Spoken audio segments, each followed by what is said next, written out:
I think every stereotype of any kind of Jewish person that they've ever put on TV. I just blew it. Yeah. I just blew it. Wait. Well, you gotta tell them. I don't. So there's we have a dragon head back here.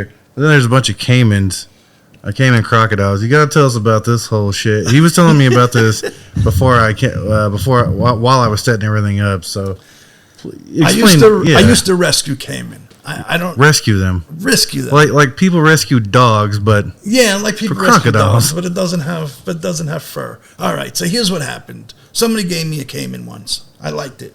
I had a great time. When I got a little bit older, I wanted another one.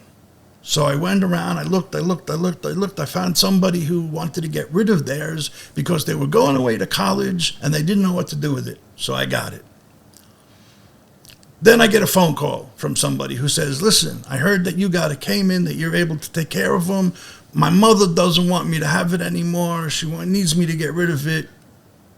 Will you get it from? Will you take it? So I went and got it. Then you get a phone call from a guy who says, it was cute when it was 6 inches, but now it's 3 feet and we're afraid of it. Can you come and get it? And 1 turned to 2, and 2 turned to 4, and 4 turned to 12. And then I was rescuing Cayman all over the country from people who would call up and say, hey, are you the Cayman guy? Yeah, I'm the Cayman guy.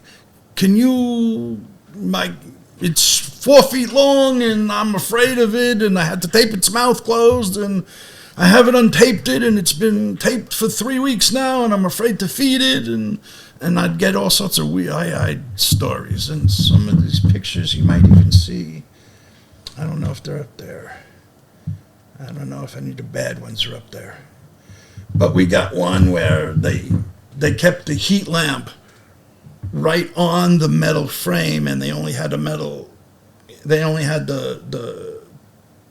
cage for the Cayman like this big. So he had a big burn mark on his back. We had one like that. We had one where they taped his mouth and left it taped for a year.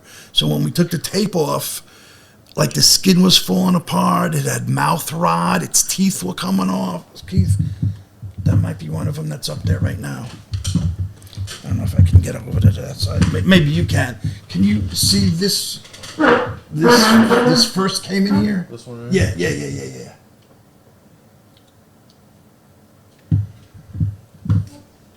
See the way the front tooth is sticking so far forward? This way? Yeah. Because the mouth rot was so bad that just the jaw was like bad. This one was sticking that way. This one was sticking that way. This one is coming that way.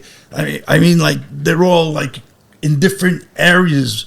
That it died eventually, but so I used to rescue. I used to go around the country and rescue Cayman. How does it survive a year without dying? They can go a year without eating. They can go a year without eating if they had good enough food, ahead of that. But we had to start it off slowly. The first couple of times, we had to brush its teeth with a salve to try to, fix its mouth up and everything. Yeah. So it would try to do, and then you would feed it by hand, put it down, make sure you force it down its throat. But then one day, we got this long toothbrush, and I was brushing his teeth, and all of a sudden he went,